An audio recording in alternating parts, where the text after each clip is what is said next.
What's up, guys? Thanks so much for clicking on the video. My name is Leah, and let's recap and review Real Housewives of New Jersey. This is season 14, episode 5. So let's get into it. Sometimes before we get into it, we get a little spicy, just a little bit. And honestly, I don't really have anything to talk about other than this post that Danielle posted. So let me read that. So she posted this on her Instagram, and it says, "Bling and Blitz at my bougie brunch at Bravo TV. What a jam-packed episode. How beautiful are our sons. Such good boys.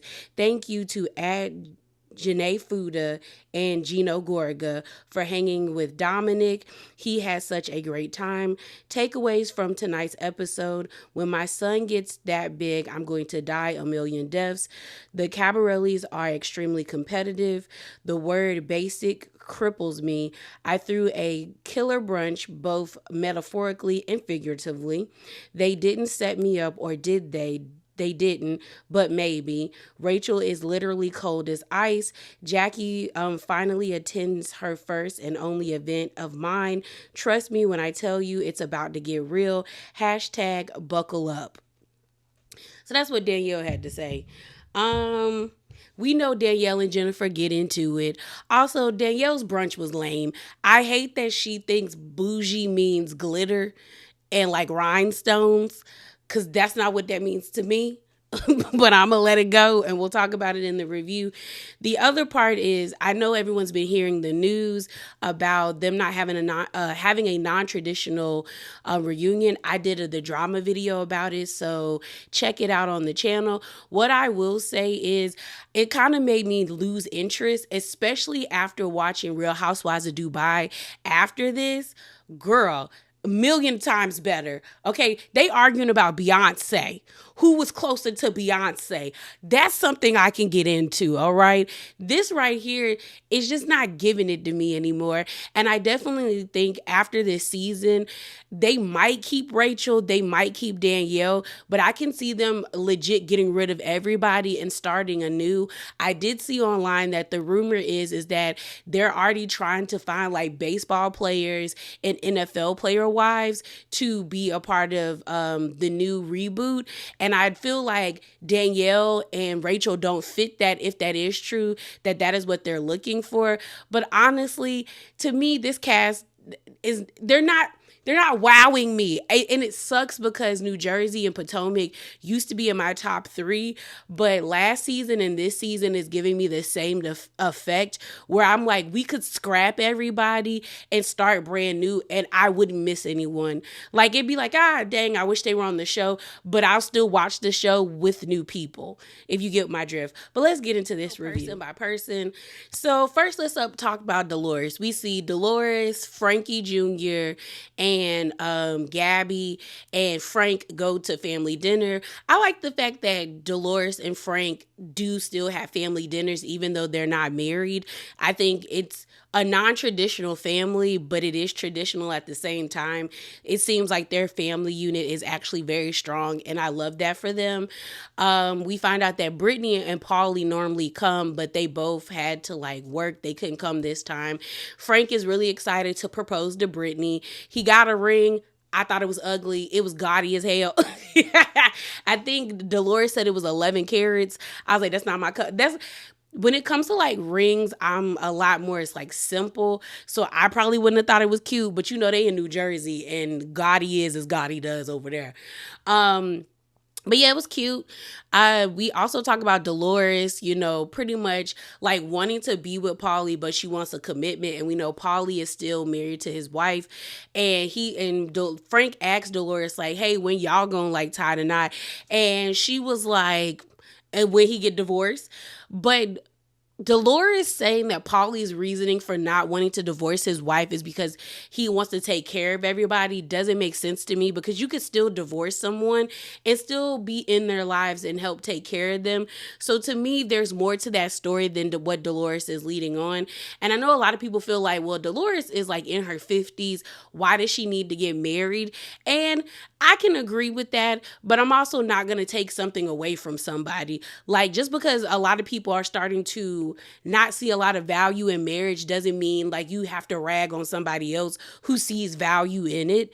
And if she wants to be married before she lives with somebody or makes that type of commitment, then I'm not going to fault the lady that much. I will say I wouldn't be in a relationship with a man that's not divorce. Like, you being separated for like 10 years doesn't make sense to me. Sign them papers and, you know, move on with your life. You know what I'm saying? But I still, like, Dolores says she doesn't want to live in Paulie's like townhouse, because we find out that her kids have taken over her house because they both are working. And I think her sister, not her sister, but her daughter's a veterinarian now, and then her son is still working in real estate. But like they you know, they're in the house, which I think is great that they're able to live together. It's gross they got all them dogs, but I think it's great that they live together, and like Dolores had that for them to like fall back on, and she was like, that was supposed to be like her forever home, but then she met Paulie. But honestly, Paulie's townhouse, it's nice. I don't even want to live in a townhouse, but if that was my townhouse, I wouldn't make any like, I wouldn't be complaining, because I think I saw them do the tour, the house tour. That place is nice. Paulie got good taste. Whoever decorated, you know, I'm not going to take that away, because, you know, I'm always thinking that the house looked nice, a woman did it. But, you know, some men do have really good, like decorating skills. But if he really did that, it's nice in there. Like, it feels like, normally when men decorate, I feel like it feels cold. But what I saw in Paulie's house, it felt warm. And I don't know if that's the added touch of Dolores being there. But I was like, okay, this is cute. But I get her saying, like, she want a backyard. Like, I would want a backyard, too. I like going outside and just sitting around and like taking in like nature around me. And if you have a townhouse that doesn't have a decent backyard, it's kind of like, yeah. But I'm also not a city person. I'm a suburban girl till I die. Okay.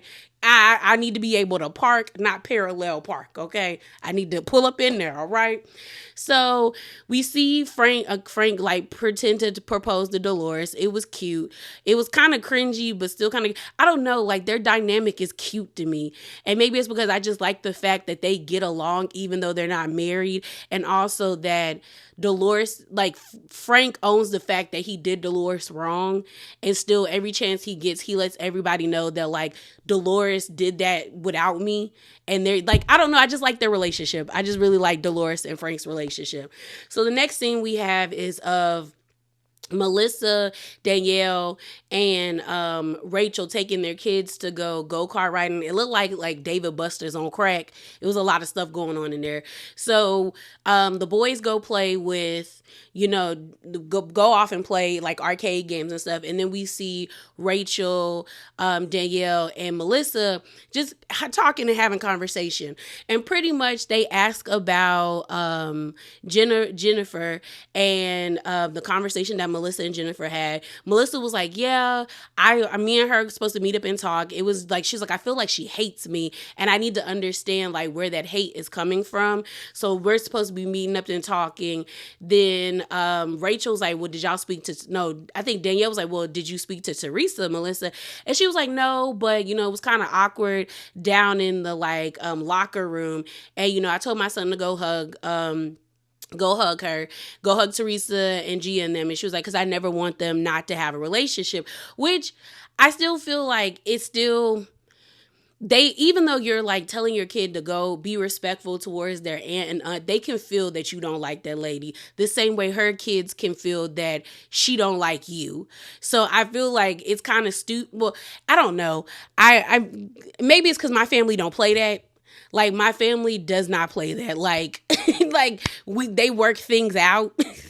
So it's just kind of like, it's weird, because I don't know if I was in that predicament. Like, if I was the child, if I would go hug my aunt, if I knew my aunt didn't like my mom and my mom don't like my aunt. Unless I had like an outside relationship, you know? But it is important that they, I don't know, still have family, because those are all they have now, you know? Their grandparents aren't there, but then again, Melissa's kids have other grandparents, and now does Teresa's kids. what else happened in this scene? Oh, Danielle finally tells them about her dad and how her dad and her haven't spoken in almost a year. I think she also said her dad like reached out, but she's not really like talking to him or something like that. You know how Melissa feels. She lost her dad when she was young, and she was like, I would give anything to have a relationship with my father. So like, you need to figure that out. And honestly, what it feels like to me, this is what it feels like to me. Y'all know with all this like reboot situation going on with them, I feel like they're going to try to make Rachel the new Melissa and Danielle the new Teresa, because it feels like Danielle is trying to set up for like her family to come to the show and they work their issues out on the show.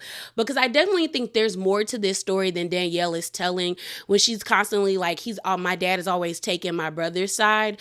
But I feel like something had to happen that was like really bad, because to me, for someone to give back I keep going back to that, and I'm not going to let that go. But for someone to give back a gift that you give to a baby, like a fresh life, to me says a lot. Like, and the fact that it's kind of like your dad, like, what do y'all be arguing about? That's what I want. Because I hate when people are like, well, my sister does this and my sister does that. Because it reminds me of Married to Medicine with Dr. Heavenly and her sister, where we ended up finding out that like Dr. Heavenly's sister was like the pretty one that the mom let run out and have fun in the streets. And then she had Dr. Heavenly, who was the smart one. She kept in a room without windows to like stay inside, study and all of that stuff.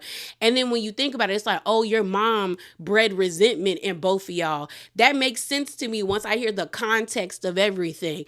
When it comes to Danielle, it's like there's more to this story and you're not telling us. And it's like you cut off your family just because your dad took your brother's side. But if you always feel like your dad takes your brother's side, I feel like Margaret was right about Danielle. When she told Danielle, even though I felt like it was mean, it was mean. But she was right when she told Danielle, you're never gonna, like, things are never gonna be okay with you, or you're never gonna be able to move forward if you're always holding on to stuff. And it is true. I feel like Danielle is holding on to stuff that probably happened when she was like in her 20s or in high school, and now is projecting that onto this situation without actually sitting down and like looking at the whole scope of everything. Because why do you feel your dad is always taking your brother's side? Are you always in the wrong? Do you push it too far? Or does your brother push it too far and they just let him get away with it? Like, give me more context, because you haven't been doing that, Danielle, which makes me feel like you be doing things. You be doing things you just don't want to say you be doing things. The next scene we have is of Margaret talking to her mom and Joe, and then they like intertwine Jennifer, Aydin, and Teresa going to Bill's place to get cosmetics, you know, like a facial and all that stuff. It was funny because Jennifer was trying to act like she be at that at that job, and them receptionists were giving her very much like, girl, go away so we can continue to do our job. So Teresa and Jen are getting facials, and they're talking about what happened at the baseball game. They're like, everything, it was a really nice baseball game, but it was interesting to see Jackie and Margaret, get into it. That was not on my bingo card to see them fight.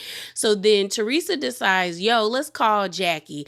So they're like, hey, like, how you feeling, girl? Like, what happened? So so Jackie's like, I don't feel right talking to y'all because I don't want to like give you all of my tea. But then she just vents anyway, because she's like, I don't want to vent, but then she does vent, where she pretty much says that she's been feeling like Margaret been trying to play her to the left, and she also feels like she's been oftentimes preoccupied with wanting to be liked by her friends, that she does whatever her friends want her to do, and she's not doing that anymore. She doesn't want to do that anymore. She's not going to do that anymore. And if you go and go to the drama video, in that video I have an interview that Jackie did, and she even said the way that she was able to get over her situation with Teresa was because of her whole eating disorder. She had like intense therapy, and I guess she said in order to like release that, I had to release a lot of hurt that I was feeling from the situation with her and let it go, and other past situations for me to move forward. She also said that her and Teresa spoke at Jennifer Fessler's birthday party and actually had like a really good conversation about moving forward. So basically, she just says she feels like she being played to the left. And she also explains like how she was like, Margaret was taking up for Danielle. And I'm like, here's somebody that's left me out and you're taking up for that person. And so Teresa's like, yes, Jackie, you're seeing the light about Margaret. So she pretty much is like, yeah, I'm seeing the light about Margaret, blah, blah, blah. And then Teresa ends up following Jackie after they had that conversation. Jennifer talks about she doesn't want to fight. She hates when we fight. And I'm like, Jennifer, girl, you love fighting. But I do think Jennifer always wanted to be friends with Jackie and vice versa. Like, because they came in around the same time, or I think in the same season, I think there's like some type of like, well, we came in together, we should try to be friends, because it's easy for them to fight. And the next thing you know, they get back to like being cool. The same way I think it's weird with Candace and Ashley. Like, they fight really hard, and then for some reason Candace is always willing to move forward with Ashley. It's kind of the same thing with Jackie and Jennifer Aydin. So like I said, while that's going on, Margaret is like, talking to her mom and Joe. We found out that her mom might have the same esophagus problem as Sutton. I don't know. To be honest, y'all, I was in and out throughout this whole entire episode. So all of this is coming off of memory. And the mom was talking about popping some oxy, and Margaret was like, don't do it in the car. I guess it messes with her stomach. She talking about she gonna throw up in the car. Margaret's like, don't you throw up in my car. I'm with her. Don't you throw up in this car. And so they were supposed to go shopping, and I guess she was like, you can't throw up in Bloomingdale's. So they went to Home Depot. I said, what the hell? What is going on? Okay. So they then started talking about what happened at the baseball game, as well as her issues between the argument she had with Jackie. And to me, Margaret was wrong. Margaret made good points, but it's just kind of like, how is it okay for you to butt into a conversation, but it wasn't okay for Jackie to do the same when y'all were at Joe's birthday party and she was trying to understand and get clarity about what happened between Jennifer Fessler and Teresa, and you flipped out on her, but she can't have an attitude with you. I don't think that's fair. It does kind of lend to what Jackie is saying about like hierarchy roles. I think the thing about it is, when it's clear, you can clearly see the hierarchy when it comes to Teresa and her friendships. Everybody's like, it's Teresa, the Teresa show. So people who follow her are like starstruck. And I think with Margaret, it's not the same thing, but Margaret does kind of give herself like she's a step above everybody. She done called Melissa stupid like 3 times. Now it's okay for her to check Jackie, but it's not okay for Jackie to raise her concerns and her issues with her. And it's just kind of, now she's like on Jennifer Fessler. It does feel like Margaret feels like she the Dondada. And y'all know I like trout mouth Margaret. Y'all know I like trout mouth pigtails Margaret. But it does seem like, girl, the things that you don't like about Teresa and how she maneuvers her relationships with people, you kind of do the same. You're just better at it, in my opinion. Because I'm just kind of like, how come it was okay for you to butt in her conversation with Danielle and tell her all about herself? Because it is true. Why do you care about this lady not inviting you somewhere if you're not really cool with her? But then again, it is a human reaction to be like, hey, everybody else was invited, but I wasn't. That's kind of messed up, especially if you know I was down at the shore. That hurts my feelings. And I feel like Jackie is allowed to voice that. But it also is like, Jackie, you weren't really nice to the lady last season. So why would you think she would reciprocate kindness towards you? But I just feel like Margaret thinks it's okay for her to call shots, because I would have been, if Jackie, honestly, Jackie should have never said, well, Margaret, you never take my side, because we've seen Margaret take Jackie's side multiple times. I think she just should have told Jackie should have told Margaret, you shut up, because when I tried to do the same thing, which is butt into your conversation with Jennifer Fessler, you told me to be quiet. Me and her are having a conversation, so it would be best for you to see your way out of this conversation, and then we can talk later. And then when it comes to the whole Jan thing, I get get what Margaret is saying, and then I don't get what Margaret is saying.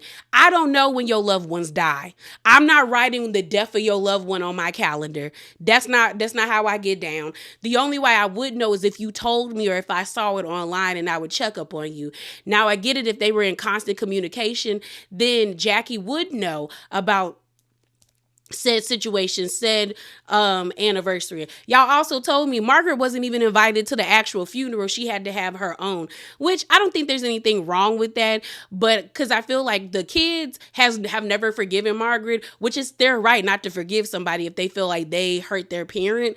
But she had kids with him, so I think that was best for her family, so that her son or her son could celebrate his father. But I just feel as though, like, girl, I get it, Margaret. I get it. You want people to understand the hurt and the pain that you're going through. But I also feel like the anniversary of my grandmother's passing is coming up. And I don't expect my friends to reach out to me unless I post something about it, because everyone's life is just going. Like, we talk all the time, but like, I'm not expecting them to be like, girl, are you okay? Unless I'm really going through it. And it's just, and then also, I'm not the type of person that likes to talk about like death in that way. So like, I wouldn't be wanting to sit there and be on the phone crying and boo-hooing. Like, I'm more so like, let me go take a walk and cry it out or like listen to my grandmother's favorite song or do something in remembrance of her to like make me feel better on that day. I'm like, I want to enjoy that day by myself versus like everybody needs to check up on me type energy. But maybe that's what Margaret needs. I just seen a Teresa going over to Danielle's place. We all know Danielle is preparing for like New York Fashion Week. So she had Teresa come over. It was interesting. Like, I have to give Teresa credit. Like, Teresa spoke about how she used to buy garments for the department store that she worked at. And I was like, okay, cute. But she was saying different lingo and stuff. And Danielle looked confused. And I was like, Danielle, these are kind of things I expect you to know, Miss Bougie Kids. Also, it just felt like Danielle is scary. Like, Danielle doesn't want to tell Teresa that she is inviting Melissa to go to New York Fashion Week with her, which I'm like, tell her. I mean, I would like, it ain't that deep. Danielle asks about the whole, like, did Jennifer and her set her up when it comes to the whole like rumor about Melissa. And then she asks about them making fun of her at what's it called, Biscuits party last week, where she was like, well, Jennifer Fessler told me y'all brought somebody there that was talking bad about me and that was making fun of me, and like Jennifer was making fun of me. And Teresa was like, Jennifer Fessler did that? And she was like, nobody was really making fun of you. They were just talking about a situation that happened. But like, you should talk to Jennifer Aydin about it. Like, it is what it is. So then we have this scene of Jennifer and Melissa finally sitting down to have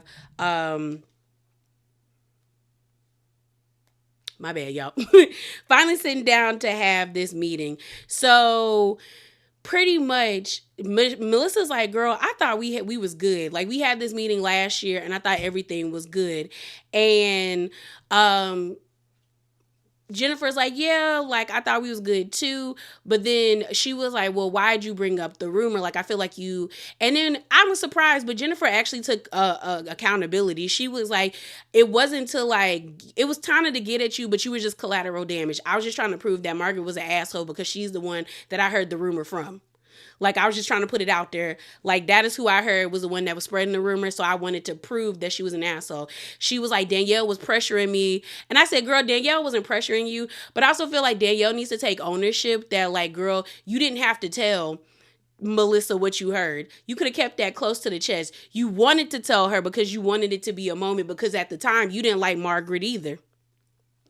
So, but Jennifer said, yeah, I was just doing tit for tat. You did something to me, I did something to you. And she was like, and I didn't know how to say it without saying that, Joe had the conversation with Louis, or Louis had the conversation with Joe. And I didn't know that you knew that. And I didn't want to put Teresa out like that, because that's y'all family stuff. So then Melissa was like, you need to stay out of my marriage. I feel like you have a hard on for my husband. And this is why I like Jennifer. When she said the dick, she was like, the dick is limp over here, honey. I said, say that, Jennifer. But here's my thing. I don't like how people are okay with the anger and aggression that Joe has towards Jennifer. And then when Jennifer bites back, she's the one that's in the wrong.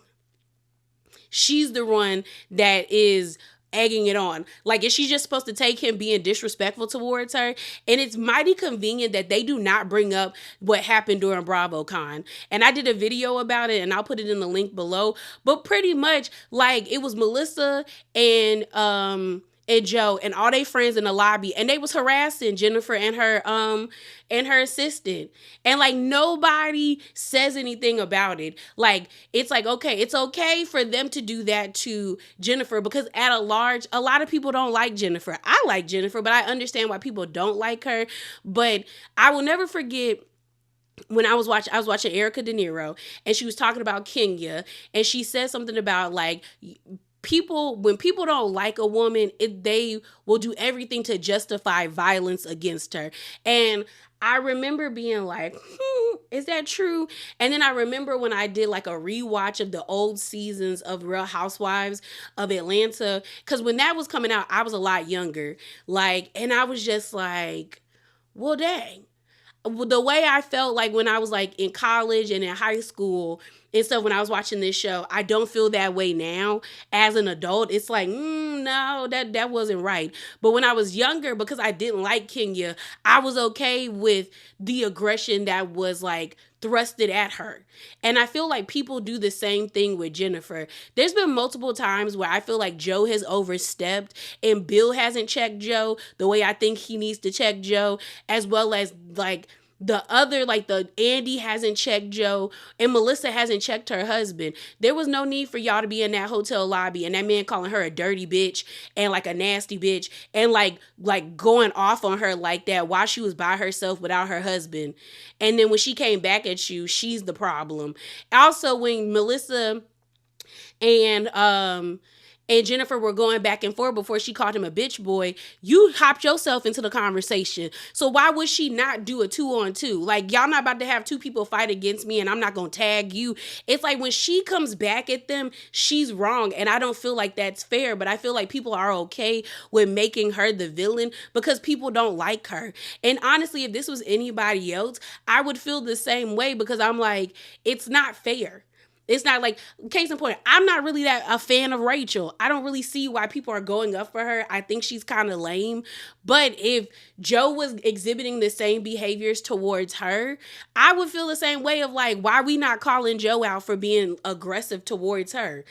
Like, and it's like, and ever since Erica De Niro said that, I've always been like, dang, that is true. And I see it, and it's like, I see it now when I'm like looking at like celebrities, like especially female celebrities that people don't like. It's okay for other people to say some of the most egregious things to them because collectively we all have accepted that everybody hates that person. And I don't think that's fair. But they pretty much agree, Jennifer kind of basically takes accountability that she was wrong. She apologizes to Melissa. They basically said they're not going to talk about each other, but she was like, we can move forward. And Jennifer was like, we don't have to have issues. Like, Teresa has been a good friend to me and she's a good friend to me, but I'm not going to beef with you just because, basically. Like, if we going to be cool, we going to be cool. And that's what I want. If you want to be cool, we can be cool and move forward. And that's how they said they was going to move forward. We're at the bougie brunch or the bougie whatever. Girl, I'm sick of Danielle using bougie because bougie to Danielle equals glitter and it's tacky. We at the tacky brunch. Especially when I tell you they did a disservice to them when it comes to like putting Real Housewives of Dubai right after them. They were arguing about being near Beyonce. Okay?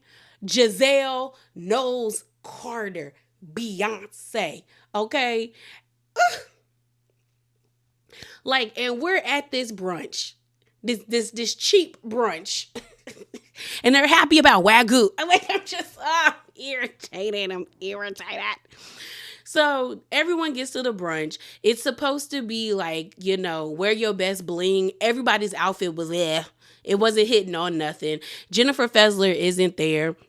So mind you, while they sitting down at the table, they're just talking, and then Danielle gets straight to it when she was like, "It's kind of interesting because I heard from Jennifer Fessler that y'all had somebody at your puppy party talking trash about me," and she's asking Jennifer, and Jennifer was like, "No, Lena was there," because she was like, "Who'd you hear from?" She said, "Well, Jennifer Fessler told Margaret, and Margaret told me at the baseball game, and now I'm asking." And she was like, "No, Lena was talking. Lena said that you did her dirty." And then they were like, "Who is Lena?" And then Melissa's like, "The hairdresser." So then Dolores chimes in, and Dolores is like, "Girl, she said she saw you over there at the waitress. You did this to her, like you didn't want her in VIP." And then Danielle was like, "Yeah, because who is she? Why should she be in VIP?" And then Danielle's like, "I feel betrayed, or I feel some type of way because I feel like as my friends, they should have defended me the way that I have defended them a million times." I'm like, "Girl, you only been here for one season. Let's not do that, Danielle."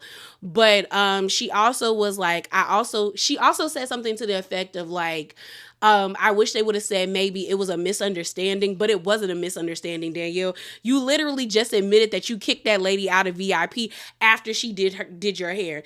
Now, I saw some people being like, "Well, just because she did her hair, that doesn't mean she needs to be in VIP." Yes and no, because if I opened up my salon to help you out because you didn't get your stuff together and you were falling behind, and I didn't make you pay, the least thing you could do is allow me to be at this party and enjoy like the festivities with you when I did you a solid. And that's just how I see it. You may see it differently, but I think Danielle was wrong. That lady did you a solid. You could have did her a solid because I would have did the same. Like if someone did my hair, "Oh yeah, girl, go get you a plate. Go get you a plate, get you a bag. You helped me. I look good. This is a great charity event. I look great." But I think what she did to her was messed up. I don't care what nobody says. So they didn't get to Danielle being like, "Were you mocking me?"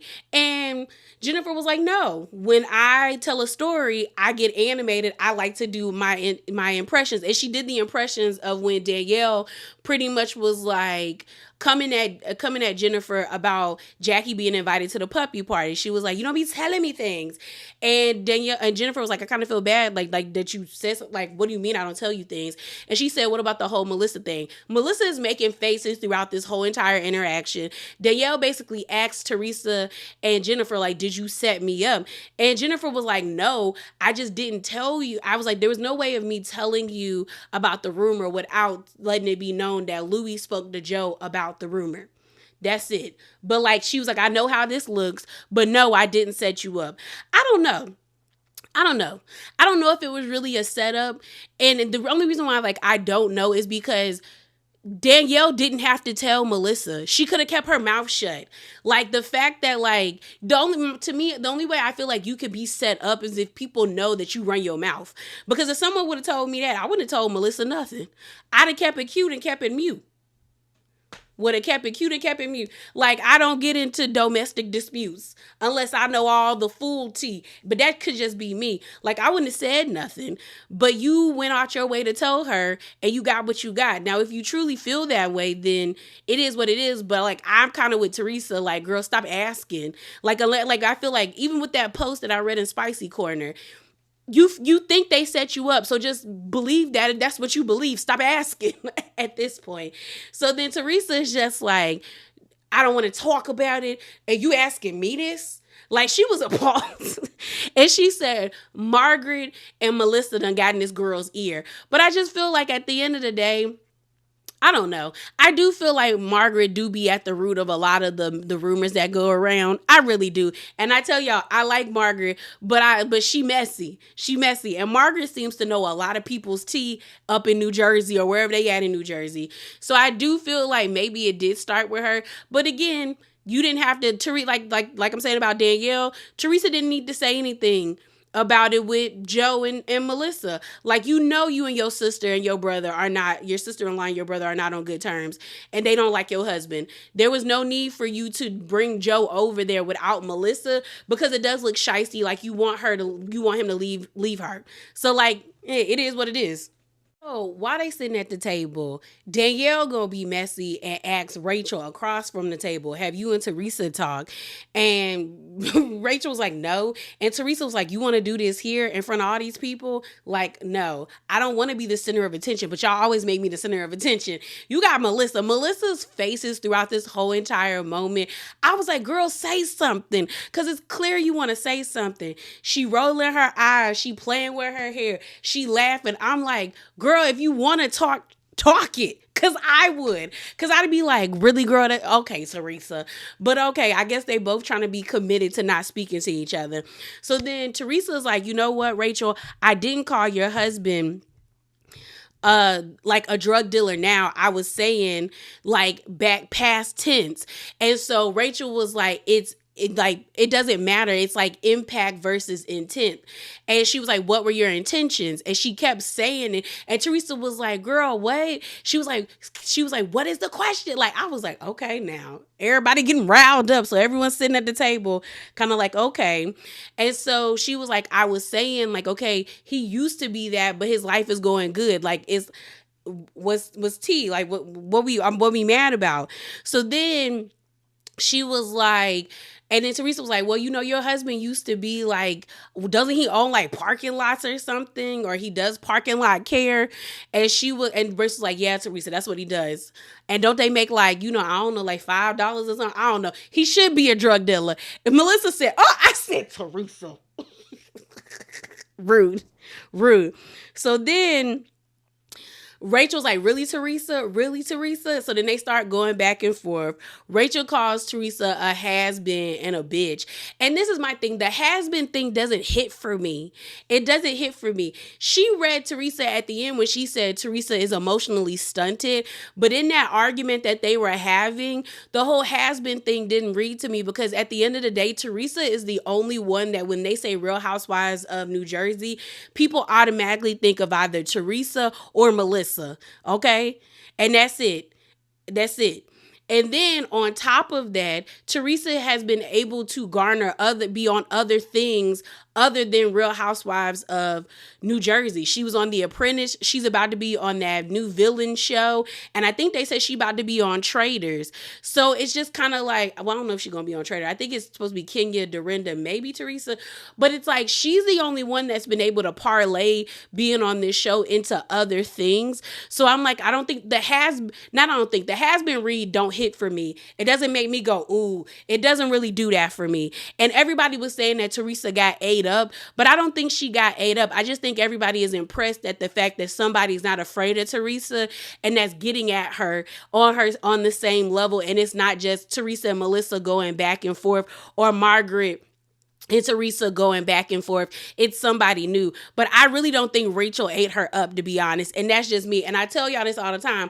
I'm not a tree hugger. I'm not a Gorga. But like, if something don't read to me as a like, "Ooh, she got you," then I'm not going to say she got you just because everybody else is saying that she got you. That's just what it is. Like I said, at the end, I think that was the best read when Jennifer was like, we all know she's not the best at like communicating her feelings. And Rachel was like, "I don't give a F. Like, the bitch is emotionally stunted." That's a read to me. But she didn't say that to Teresa, because Teresa got up and left.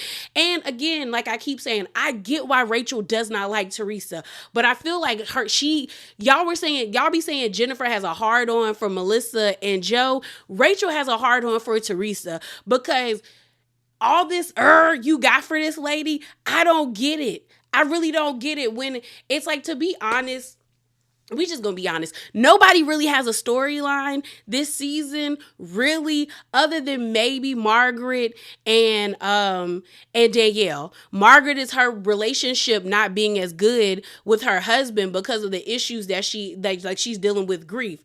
She had a scene, because I almost forgot that scene. She had a scene where she sat down with Jennifer Fessler with Melissa after Melissa had to sit down with Jennifer Aydin. Now, Melissa, you told Jennifer you wanted to move forward forward, but then you sitting at this dinner talking shit about her, making fun of her. After Jennifer Fessler is talking about, the whole like impression thing. So it's like, it is tit for tat with y'all. So you can't play like, oh my God, she just does me all types of wrong, when you're telling somebody you want to move forward, but you're not really trying to move forward, which then leads to the narrative of y'all trying to ice people out and you just trying to gain allies. And that's not a fun show to watch. Margaret basically admits that she's struggling, that Jan was probably the emotional support that she needed. And, I guess Joe is her physical and the person that's in the house with her. But she said whenever there was an issue going on with her kids or something else was happening or that she just needed to talk to somebody, Jan was the person that she communicated with. And I was glad that Jennifer Fessler asked Margaret, well, do you regret leaving him? And she said no, because I told y'all that's what I would be thinking. Like, you grieving like this, do you regret, leaving that man and cheating on him and doing him dirty? But I guess she don't. I guess it's just like they were able, like the way Frank and Dolores were able to have an unconventional relationship after, how bad he did her. Maybe that was how Jan felt with Margaret. Like they were able to build a really strong friendship, but she is struggling with her relationship with Joe. So I feel like Margaret kind of has a solid, well, not really solid, a decent storyline. And then you got Danielle and the bougie kids and her situation. But everybody else, what do they have? Melissa and Teresa, they kids going to college. Whoop-de-doo. That's it. We tackled that in 4 episodes. Jennifer Aydin ain't got nothing going on right now other than she had that puppy party for her daughter. And then Rachel's whole thing is beefing with Teresa. And it's just kind of like, what else is there? Dolores ain't got nothing other than Paulie. And seeing if she and that man gonna get divorced. But let's get back to the table. So they're going back and forth. She's calling, Teresa ends up saying, you're immature. I'm not about to argue with you. And that's when Rachel calls her a has-been and called her an old bitch. And then she ends up saying in her confessional, what my husband did, he did when he was young. What you were doing is, as an adult, you've made bad decisions as an adult. So then she basically tells Teresa, she said, my husband built up his family and did all this stuff. What have you done? And it's like, she has done things. Like, I think that's why it doesn't hit for me, because even though I don't like Teresa, she's been on this show, a show that you desperately wanted to be on because people found your burner account, ma'am, of you like being a fan of New Jersey. So you wanted to be a part of something that she is a staple of and has been on since season 1. So that is something. And because of her being on the show and then doing the cookbooks and doing the meet and greets and having her yoga stuff and things of that nature, she's able to take care of her family and pay for her kids. So it's like the reads won't hit in the way that I feel like everybody else was gassing it, because I just feel like because a lot of people don't like Teresa, myself included. But if it don't hit for me, I'm not going to say it hit. But Teresa ends up getting up and saying she leaving. Her daughter has a volleyball thing. I think she was kind of shocked that nobody was like, oh, don't leave, Teresa. But because she kind of lingered and nobody was like, bye, girl. She left. They were all sitting at the table, and Dolores basically told her, girl, that's going to fester. She's talking to Rachel. She said, that's going to fester. And when it sets in, she going to come for you, sis. And then Melissa's like, and I'm like, Melissa, shut up, because you didn't even have the balls to say any of that stuff while sitting at the table when your friend was getting at her. Then there was a situation between Melissa and Jackie where,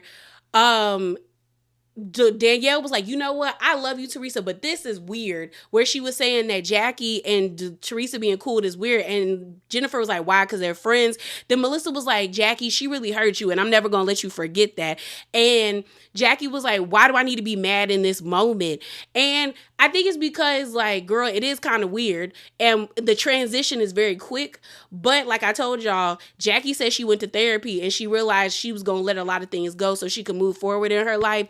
She ends up telling Melissa, I see what you're trying to do. You trying to make me mad and stay in it, but I'm not going to sit here and stay in it. Like, y'all can do all of this stuff, but I'm not doing it. Honestly, to a lot of people, it just looks like Jackie is trying to clout chase to stay on this show. I don't know, because at the end of the day, I honestly think once they reboot this show, ain't none of them coming back. I really don't think any of them are coming back. I think what's going to end up happening if they do reboot the show, they might keep Danielle, they might keep Rachel, but I don't think they're making a big enough presence on the show for them to like build a show around them with their friends. So I do think they're going to scrap everybody and start fresh. But That was the episode. Y'all, that is it. That is all. Remember to be bravely authentic and definitely hop down in them comments below and give me your thoughts and what y'all thinking about this whole like no non-traditional reunion, reboot kind of situation happening, as well as do you think Jackie and Teresa's relationship is weird? You know, a little weird. And do you really think Rachel ate up Teresa? Or do you just feel like people are just gassing it because people don't like Teresa and they're finally happy that there's somebody that's matching Teresa's energy and not scared of her? But I'm out, y'all. Deuces.